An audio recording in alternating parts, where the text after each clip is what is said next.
This is UFC fighter Alex Ricci, and you're listening to Martial Arts World Radio with Joseph Clark.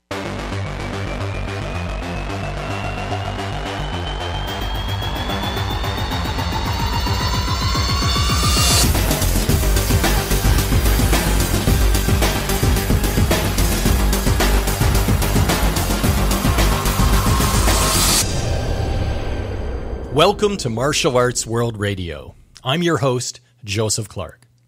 Each episode, we speak to the biggest names in martial arts and combat sports, from the UFC, Bellator, and the Olympics, as well as martial arts legends, pioneers, and even cinema stars.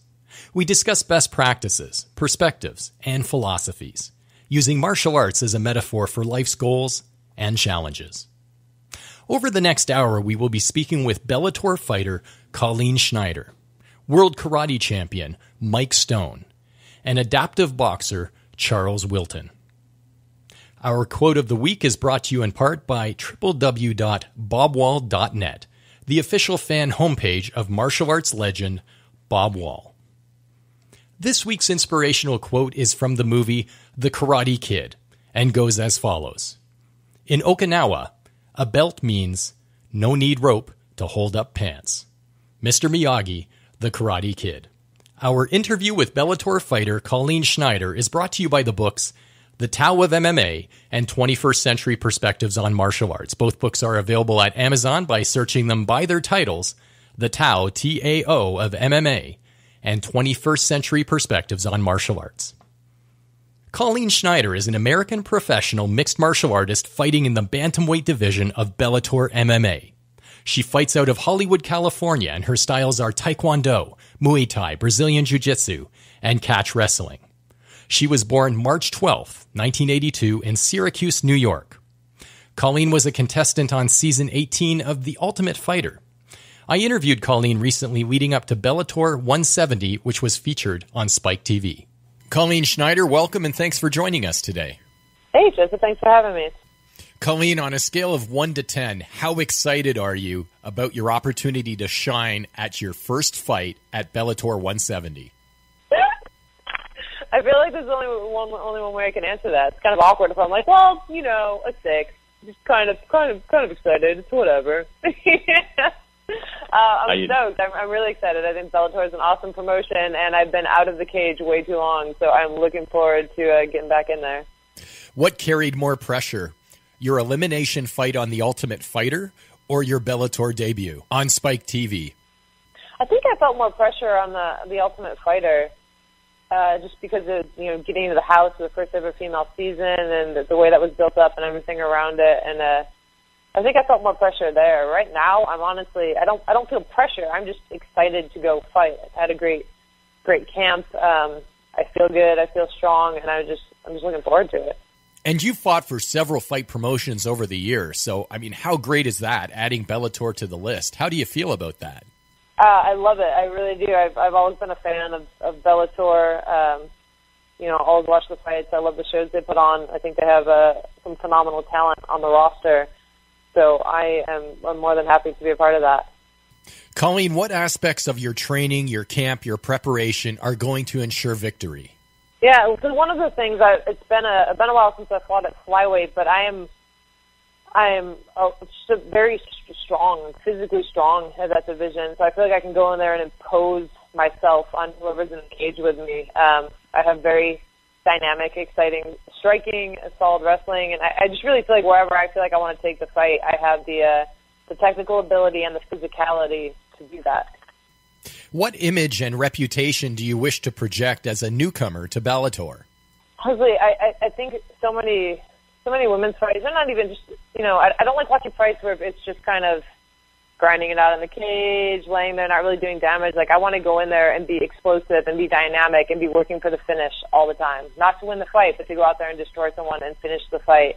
So I want people to see the athleticism and that power and think of me as an exciting, dynamic fighter.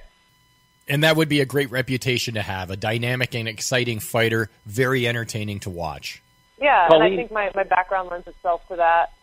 With the sport of MMA ever evolving, the fight IQ and technical prowess of everybody improving and developing, Have you had to change your fight preparation and training over time?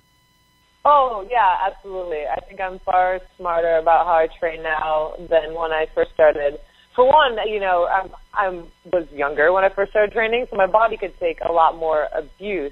You can just go in and spar and go hard every single day, and you recover from things. But you have to be, as you get on in the sport and you've gone through it more, you just become smarter. You learn what you know and what you don't know, and how you need to train yourself to really develop the skills that you need. It's not about constantly going in and grinding and wearing yourself down.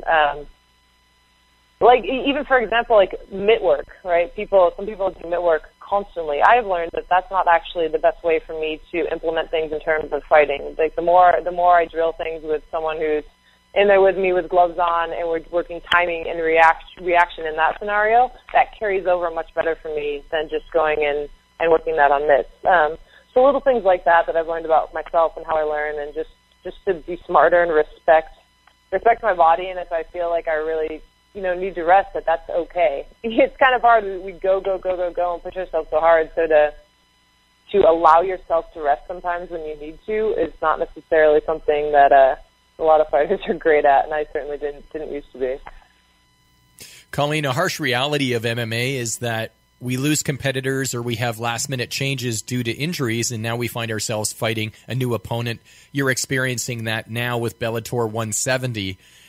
In your experience to date, how well equipped are you to be able to adapt to that kind of a change?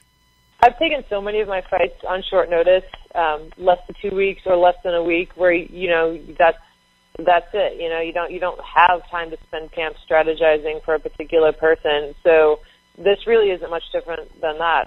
When they give me a name, I'll watch tape and I will go through it with my coach and we'll discuss strategy. But ultimately, I'm going to get in there and fight my game. We have no doubt that you will, Colleen. How does the nervousness and excitement in anticipation of this fight compared to your first ever professional MMA fight? Well, and the first professional MMA fight I had was in like some podunk show up in Alaska in the middle of nowhere, in like a crazy snowstorm, and it was all kind of surreal. It's completely different. That just felt like me flying up there and jumping into something that I didn't know what the hell I was doing or what I was getting myself into. Honestly, I feel it was technically professional, but it didn't feel professional, and I didn't feel like I was a professional yet at that point. So that feels it just feels like a world apart from where I'm at now. So from a first professional MMA fight in Alaska to your Bellator debut on Spike TV, it reads like a Hollywood film script. So in terms of nervousness, from a psychological aspect, how do you manage and prepare yourself psychologically to handle the nervousness of a fight like this? Actually, I meditate every day, and I feel like that really helps calm everything and keep everything in focus for me, because it's so easy to let your mind run constantly, to constantly be playing through things about the fight. And to some extent, it's helpful to visualize and whatnot, but you also, I think it's more valuable to just be able to be calm and be present with whatever is going on with you, because ultimately that's what you need to be able to do in the fight. Just keep your head calm and present. So I don't, before the fight, I'm not going out much. I spend all my free time when I'm not training, which there isn't much of, just at home, like, hanging out, being mellow, and just trying to relax and conserve my energy and just get myself where I need to be for the fight. Is meditation or visualization, in fact, something that is a daily part of your regimen, or do you incorporate it just for fight preparation? It's something I do every day, regardless of fighting or not, and I have since college. I wake up in the morning and I sit and meditate for 10 or 20 minutes, and then I have days where I'll do longer, like 30 or 60-minute sits. And it's not; those aren't about visualization, not about a mantra. It's just sitting. It's actually the Soto Zen meditation, if that means anything to anyone listening. But and I do the same when I'm getting ready for a fight. I don't want to be anxious. I don't want to be angry. I don't want to be. I just want to be there and be present and be fully aware and able to react to everything that's happening as it happens. Do you have a favorite MMA fighter who inspired you while you were, quote unquote, growing up in combat sports? Yeah, my first favorite MMA fighter was Genki Sudo. I absolutely loved him. I loved how he fought. He was so creative in the cage, and stylistically it was just a pleasure to watch. But he had so much fun doing it, and his walkouts were amazing, and his "we are all one," and just his whole ethos around it. I absolutely loved everything about the guy. Colleen, you've been referred to in the media as a veteran of the sport. Do you consider yourself a veteran? I think that's probably a reasonable adjective to ascribe to me at this point. I've been doing it for a while. I have nearly 20 professional fights. So, yeah, I guess so. I feel like I have a good amount of experience. What do you do to occupy your time when you're not training? Yeah. I take off my motorcycle as much as I can. I find that to be just super, super relaxing, and there's beautiful places to ride around LA. Otherwise, I have a little urban homesteading set up here in Hollywood. I have chickens that lay me eggs and a big vegetable garden. I love to cook and bake. I brew kombucha and bake my own bread, and I love being in the kitchen. I find that very therapeutic and relaxing. Sounds delightful. Can't eat too much right now. I just bake things for other people. Colleen, our second last question before we wrap up. To what extent is being a professional MMA fighter about character and integrity? I think that's a very individual question, right? Who I am to be reflected in the way, not just in the way that I fight, but in the way that I approach training, the way that I look at the sport and the art as a whole, the way that I deal with the other, my teammates, my competitors, all of it. Fighting is such a very personal thing that it is in a way a reflection of your character, right? That's kind of why we like the individual personalities that we like in fighters and like the styles that we like, because that shows us that it's a side of that person's character. Colleen, and our wrap-up question, would you have some advice for our listeners on pursuing their goals as you have? I think if something scares you, that means you should do it, right? And literally every day I'll have moments where I'm afraid, whether it's something in training or something to spar with or something else. But I figure if I'm scared, then it's worth me just taking that step and doing it. And that doesn't mean that things stop being scary, but I think the most worthwhile things we can do frighten us a little bit. So just take things head on and take a deep breath and step into it. Colleen, I like that advice, and I'm going to share that with my kids as well. If something scares you, do it. Colleen, thanks very much for joining us, and we wish you all the best in your upcoming fight in Bellator 170. Great. Thank you so much, Joseph. This has been my interview with Bellator fighter and contestant of The Ultimate Fighter, Colleen Schneider. This is Olivier Gruner. You are listening to Martial Arts World Radio with Joseph Clark. Our interview with adaptive boxer Charles Wilton is brought to you by ketone specialist Regan Bremersh. Keto OS is leading a modern health revolution through therapeutic ketone technology. Mix this great natural 100% bioidentical ketone powder into a 16-ounce bottle of cold water for a great tasting drink for peak performance. Within 15 to 30 minutes, you'll be in the optimal training and fight state of ketosis. He doesn't just say it can do it, he can prove it. For more information, contact Regan at 1204-522-0733. Again, that's 1204-522-0733. Or visit www.proveittoday.ca. That's www.pruvit2day.ca. Charles the Professor Wilton is an adaptive boxer fighting out of Mississauga, Ontario, Canada. Adaptive boxing being the sport of boxing for those requiring the use of a wheelchair. Charles is a former international Paralympic athlete. At 32 years of age, he contends with quadriplegic spastic cerebral palsy as he trains to be a world champion. I interviewed Charles recently as he finds it challenging to make himself understood. He is assisted by a colleague. Charles Wilton, welcome to Martial Arts World Radio, and Jason, thank you for joining us as well. Yeah, my pleasure to be here. Charles, for how long have you been training as an adapted boxer? About 2 years. In about 2 years he's been boxing now. What originally motivated you to become a boxer? I was a one-time Adi Duba I think he was saying that he wanted to get back into some sort of physical activity again, and he was a long-term athlete, and boxing was a good route for him. And how did you discover that organized adapted boxing existed? I never knew this existed, but yeah. He never knew that this existed until he discovered it online. And when he did, he found out he discovered a passion for it and really wanted to pursue it.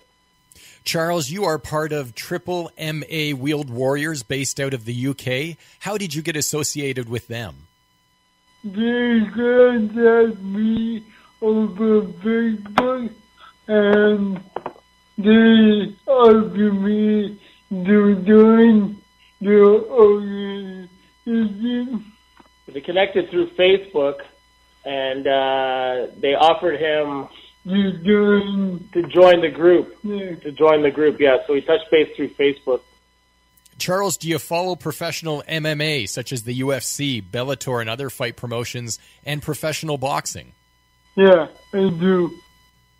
Is this popular around the world? How many other countries participate in organized adapted boxing?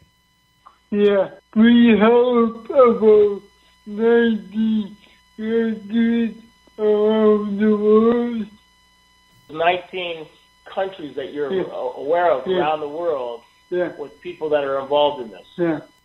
Are there various weight divisions in adapted boxing? Yeah, there are. There's no more 8 divisions. There's no more divisions.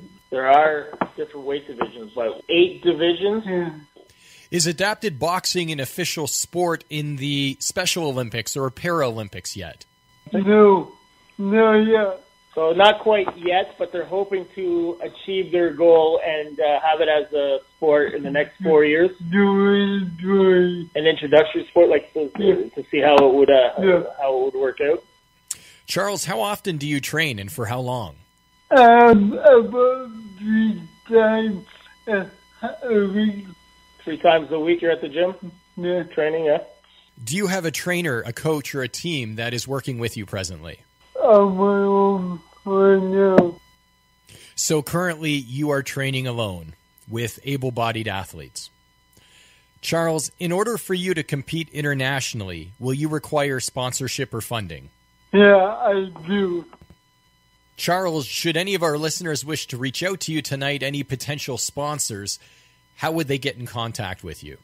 Yeah, Facebook. Through Facebook by looking up Charles Wilton. Charles, I'm aware that you do have 2 sponsors currently, Best Sports and Fighting Monkeys MMA Madness Magazine. However, I also realize you're trying to encourage other sponsors to take notice of you and to reach out to you, so please do so through Facebook. Charles, how long has adapted boxing existed, and how popular is it globally? A brand new sport, and we hope to grow the sport all over the world. So they're trying to, but because it's a brand new sport, they're trying to gain awareness so that it can spread around the world. Yeah. Charles, would you share with us more in terms of what your training regimen looks like? I train like a normal able-bodied person but in a wheelchair. So he trains as an able-bodied person would, but a little modified, obviously, because he does it in his chair. Yeah. Charles, when you're boxing, what emotion are you feeling? I'm able to do anything I put my mind to. So what he's saying there is during the time that he's training, it's the only time that he feels free because it's something that he can concentrate and focus his mind to something that do anything that everybody else does. So he feels that he's doing something that everybody else can do too as well, you know? He's feeling free. How long are your training sessions? 3 to 4 hours a day. 3 to 4 hours a day he trains. Charles, where does your drive come from? my background is the most motivating, but right now in my life, it's my baby. What he's saying there is that what drives him is not only the will to want to succeed and be great at his sport, but it's also his son. How old's your boy now? He's 4 years old. He's got a 4-year-old son, and which is an achievement on its own. And his son's able-bodied. Everything worked out fine. He's a very smart kid, and he's showing his son that, hey, just because there's a disability here doesn't show that doesn't mean that it's going to hold him back. Yeah. So that if he can achieve it, there's no goals that you can't achieve. Charles, I understand that your son is your chief motivation. Are there other people in your life who motivate you? Me. Charles, when that day comes, when you fight your first adapted boxing organized match, what will you hope that the audience gets out of that fight? I want people to know I have a big heart. Charles, how does it make you feel when you see able-bodied people who take the use of their arms and legs for granted? Being able, having the opportunity to be able, but not do it. So being able to have the opportunity to do it, but not taking that opportunity is a waste. Yeah. Charles, I salute you. You are a true warrior, and you have the heart of the samurai. Charles, not to dwell on the negative, but I want to ask you this. Do you ever catch yourself feeling sorry for yourself that you require the assistance of a wheelchair? No, because I am the way I am because the moving other people around the world. No, he's not. He is the way he is because of your born this way. Made to be a tool. You're made to be a tool To people to teach people around the world about not giving up. So he believes that he is a tool to teach people around the world and not to give up. Yeah. Charles, thank you so much for your time today. It truly is a privilege to speak with you. I'm excited to see where adapted boxing goes with you participating in it, and we wish you all the very best. And Jason, thank you for your help today as well. Thanks for having us. You have been listening to my interview with adaptive boxer Charles the Professor Wilton. Hi, my name is Kung Lee. You're listening to Martial Arts World Radio with Joseph Clark. Martial Arts World Radio is brought to you in part by our web marketing affiliates Everlast, Century Martial Arts, MMA Warehouse, and UFC Store. Check them out at our website at www.mawradio.com. Mike Stone, born 1944 in Hawaii, is an American martial artist, retired karate fighter, fight choreographer, stuntman, actor, author, and motivational speaker. He trained and competed during the golden era of martial arts, crossing paths frequently with Bruce Lee, Chuck Norris, Bob Wall, Joe Louis, and many others. He is a 10th degree black belt in Shirin Ryu Karate, and Mike is credited with winning 90 consecutive matches. Master Mike Stone, welcome to Martial Arts World Radio, and thank you for joining us today. My pleasure. Thank you for asking. Mike, as I understand it, your first martial art was Aikido, correct? That's correct, yes. And then you transitioned from Aikido into karate, so you went from a soft technique martial art to a hard technique.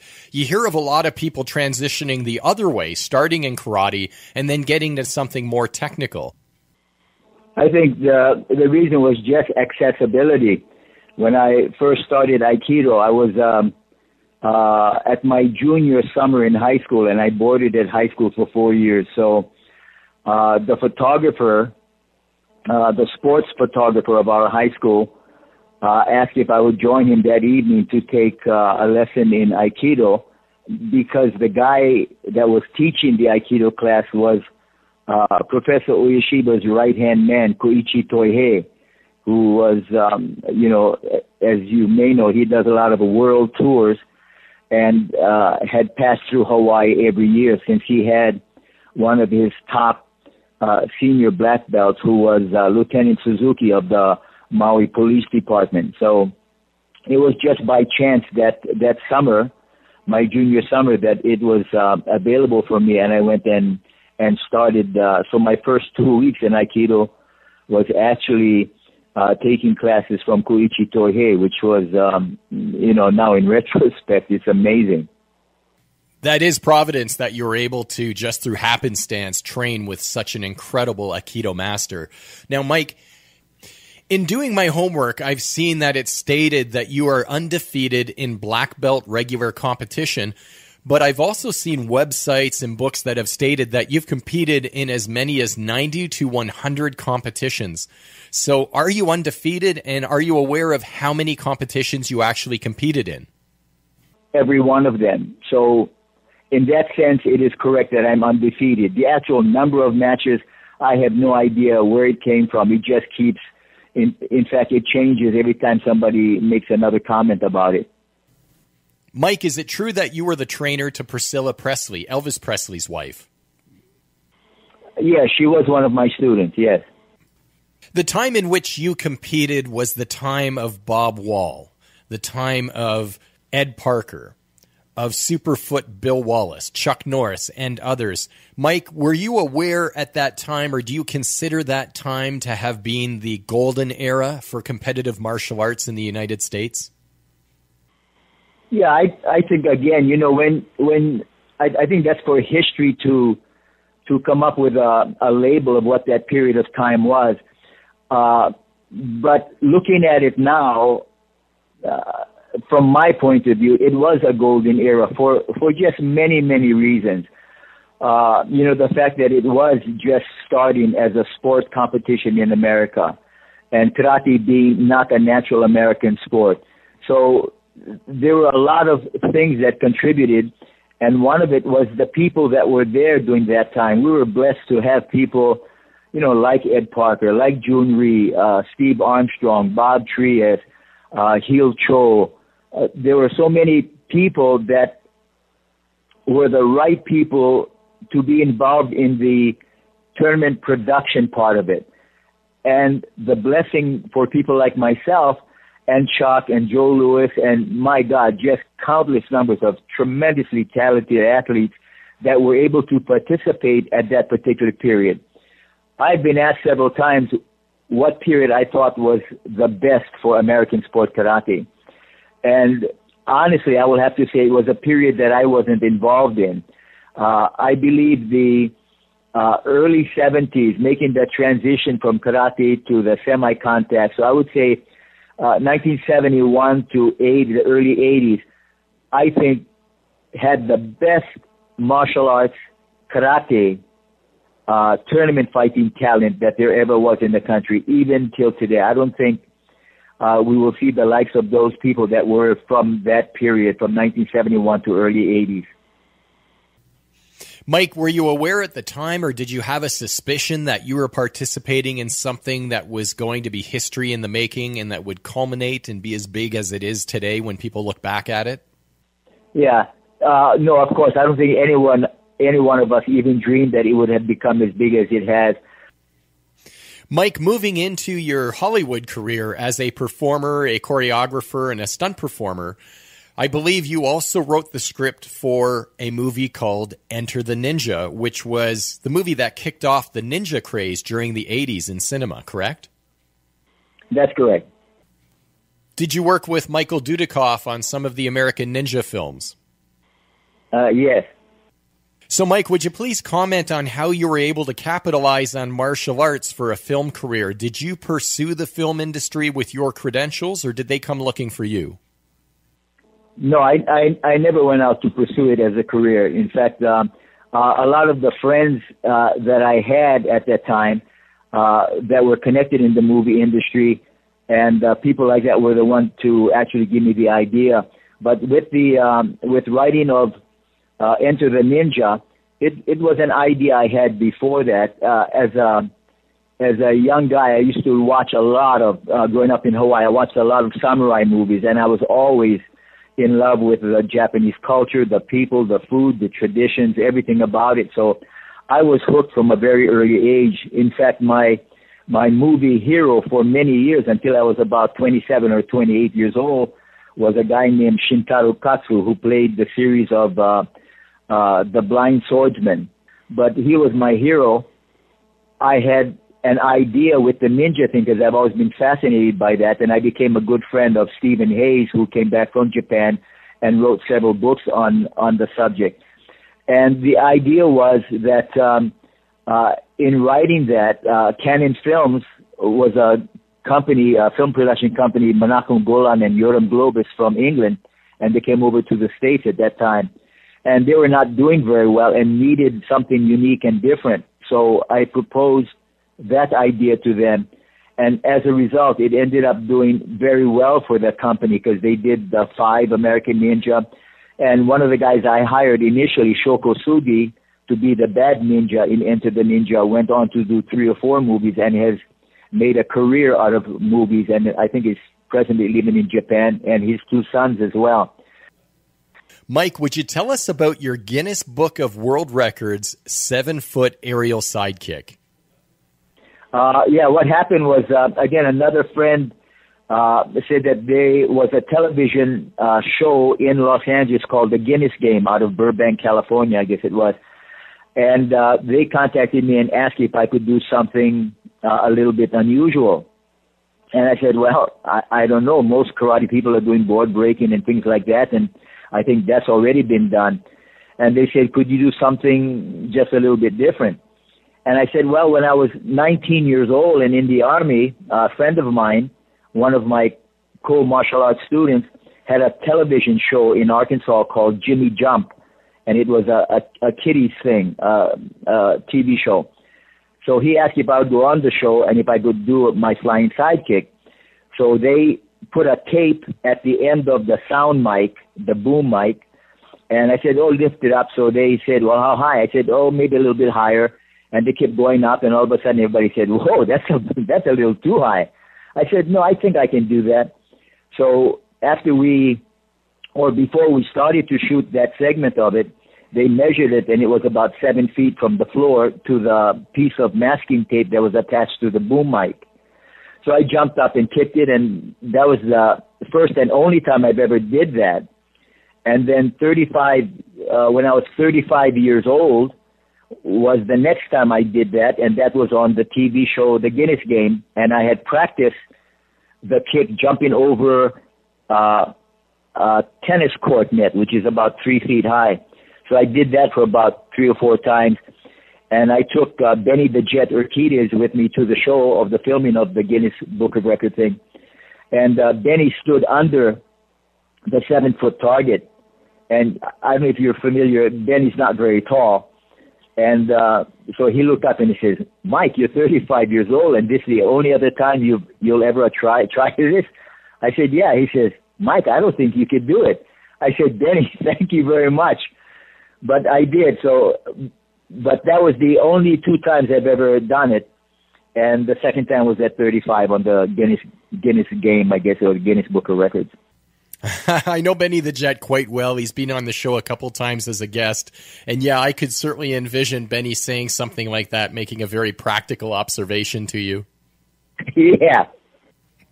Mike, you're available to conduct seminars, training, and keynote speeches. Is there a URL for anybody listening tonight who would like to look into that further?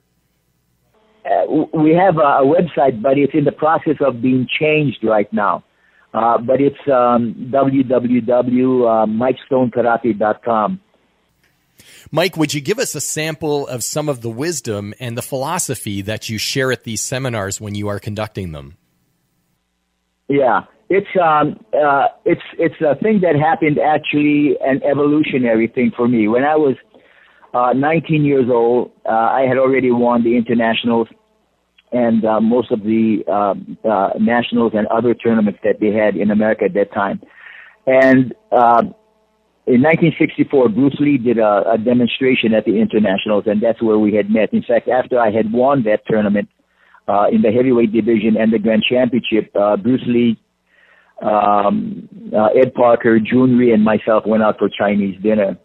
And Bruce and I had such an affinity toward each other because of the spiritual part. I remember hearing Bruce talk at a officials meeting the day prior to the tournament. And what fascinated me about Bruce was his, I saw integrity. I saw somebody that believed in himself very much. He was as cocky as I was. So I gravitated right away to the way he was speaking because he was being very honest. And I like that. So anyway, we struck up a friendship. But what had happened was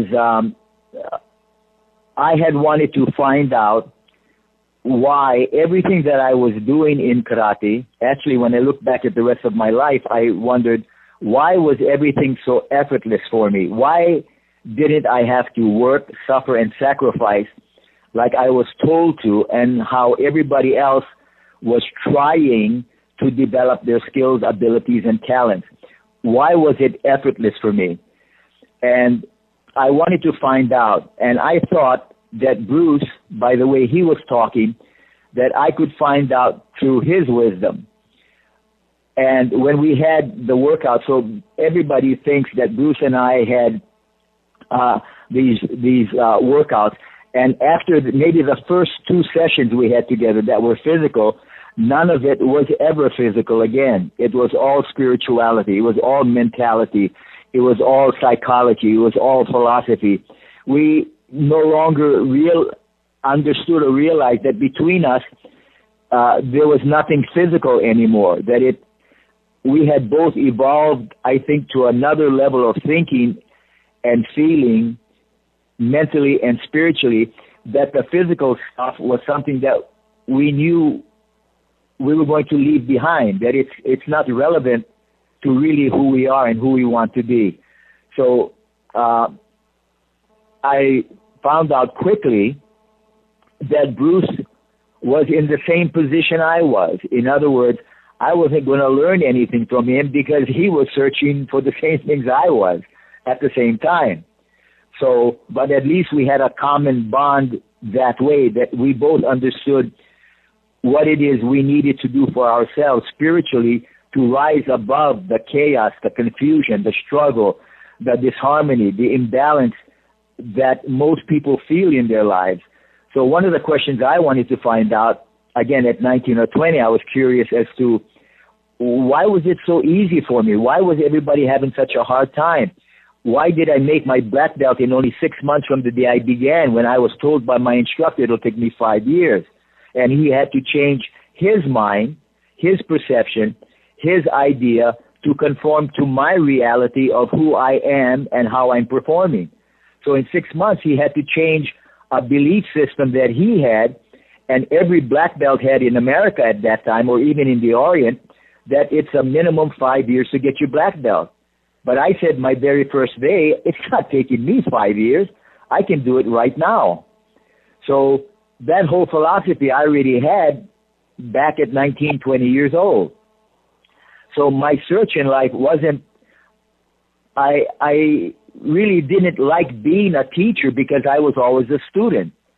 I felt guilty in a sense trying to teach someone something that I really didn't understand myself at that time. So in order for me to truly get an honest picture of myself, who I am, who I'd like to be, at age 42, I decided to leave America and come to this little island. Actually, I'm talking from the same lot and the property that I bought 30 years ago, and I've been living here ever since. But that quest for understanding, realization, and evolving to the highest part of who I can be, I realized I could never do in a society like America or any quote-unquote civilized society. You just can't do it there. So, not honestly anyway, because you're so bombarded with the outside influences, and most of them are very negative. So how can you live a life of humility and honesty if all around you people are lying and arrogant? It doesn't make sense. You are naturally going to be influenced. In fact, our whole lives have been influenced because we have been taught to believe by family, friends, religious people, teachers, relatives. They taught us how to believe for them. They were not teaching us to be the best we can be. They were teaching us so that it would be convenient for them to deal with us. So we have to learn at some point what is our own truth. Who are we really? And we're not what people told us we are. You know, if people are telling you you're fat, ugly, lazy, stupid, no good, you won't amount to anything, it doesn't surprise me at the vulnerable ages that we are to absorb information. We start to believe that crap. And we start living that idea until sometimes we just have no idea who we are. So anyway, I ask you about the time because I can go on forever, obviously. And I could listen forever, Mike. Tell us about your books, beginning with the first, 9 Levels of Power. Well, the 9 levels of power came from the idea that when I came to the island here at 42 years old, I had wanted to make some limited thinking and negative ideas I had about myself since childhood. And one was that I wasn't very smart.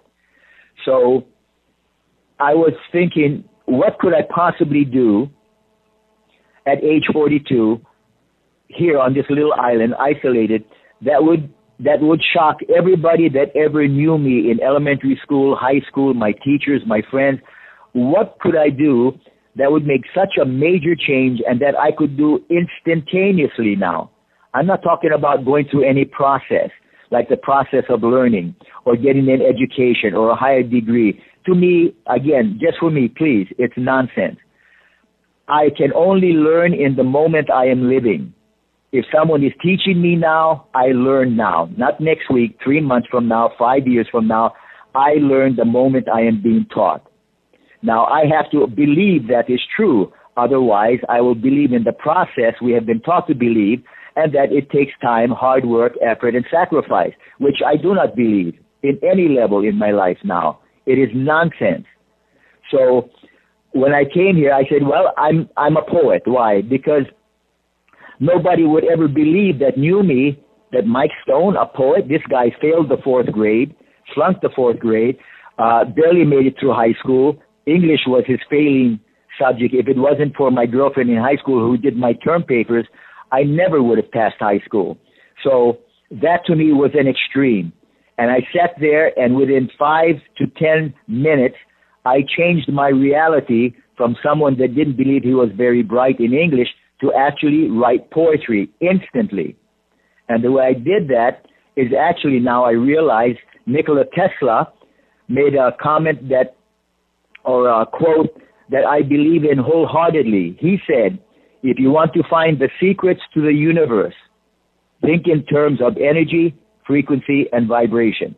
And I realized that if I want to change my life, my world, my universe, that I think in terms of energy, frequency, and vibration. And I realized that all the energy of the poets are already coagulated in the ether. So all the similar energies of same frequencies coagulate together and form clumps of energy. All I needed to do was tap into that energy that already exists for people that write poetry. So I don't have to go to school. I don't have to get a degree in English literature. I don't need any of that. I can simply tap in. That means shift my level of frequency and energy to that equaling poets, and I can be a poet instantaneously. And within 5 minutes, I started to write poetry, and I've written over 200. One of the books is The Poet, A Poetic Look at Life. So we're capable of doing so many things. I also did that exercise with art. I could not even do stick drawing. But I said, I am an artist, and simply hooked up with the frequency vibration of other artists, and sat down and started to draw. So one of the books I'm presenting is most of my artwork, which I still pass by, look at, and I'm shocked and amazed that I actually drew them. Now, even the poetry, I could never memorize my poetry because I wrote it in a different frequency of energy. I wrote everything in what's called heightened awareness, which is another level of frequency and vibration and energy. So when I returned to my normal state of thinking, my normal state of awareness, I forgot that I actually wrote these things because I wrote it from a different level of energy and frequency. So even the poems I could not remember or memorize because I wrote it in a different state of mind. So that's why people ask me, how come you have to read your poems when I do seminars? I said, because I could never memorize it. I don't even believe I wrote these. So that's the separation we make with ourselves sometimes, that we separate ourselves so much, it's a wonder we don't know who we are, and we'll probably never find out. Mike, when we change the energy frequency we subscribe to, is it a choice or is it a realization? No, a choice is, of course, that's the gift of life, right? We receive two gifts at birth, life and free will to choose. So those we've always had. It's a matter of faith, trust, and belief. So it goes to a higher level of thinking to begin with. You have to have faith, trust, and believe that who you say you are at that moment, you truly are. That's why, to me, the two most important and most powerful words we can ever express is I am. I am is simply a declaration to the universe, telling the universe exactly who you are. But we say things, even make prayers and statements that we don't believe, trust, and have faith in. Thus, we don't get the result. So if these statements are made in trust, faith, and belief, then the universe has no choice but to give you exactly what you say you already are and believe you are to be now. So it's easy. Mike, if members of our audience would like to get in contact with you, what's the best way for them to reach out to you? They can just contact me through Facebook. And what are your next steps in publishing your books? The 1st of January, I posted the 9 covers of the book on Facebook. So they were posted January 1st. But not all 9 books will be released at once. I'm going to, in fact, we are in several discussions with different publishers right now I want to find the best ways that we can get the books out because all books are not on martial arts. They are totally different subjects. So one's called The Observer, The Philosopher, The Poet, The Dreamer, The Writer, The Artist. So these 9 levels of power are just different ways I chose to express myself while being here, that I can be anything. I can be a philosopher, a poet, an artist. So those are my particular 9 levels of power. So I wrote them into books. Mike, our final question for today, and thank you so much for joining us and for your time. But for our listeners whose attention that you have captured right now and they wish to make major changes in their life immediately right now, what wisdom would you impart with us? Well, first of all, to make a major change, it's going to take a process. And I don't like the word process because I don't use processes, but I'll use it because the people that are listening, they believe that they must go through a process to make a change. That means to go from where they are to where they want to be. And for them, that's a process. To me, it's instantaneous. You simply decide this is who I want to be, and boom. When you say that with trust, faith, and belief, you become that idea.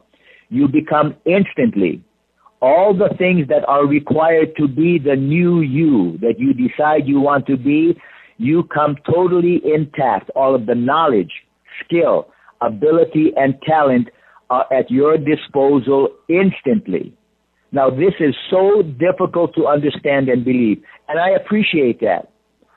But I've done it many times over many different subjects. I know this is easy. This is the way life should be lived. There is no effort, no struggling, no sacrifice, no suffering. There's none of those ideas in the idea of making a change from who you are to who you want to be. So if you want to make a major change in your life, you must first recognize what the problem is. What is it you'd like to change?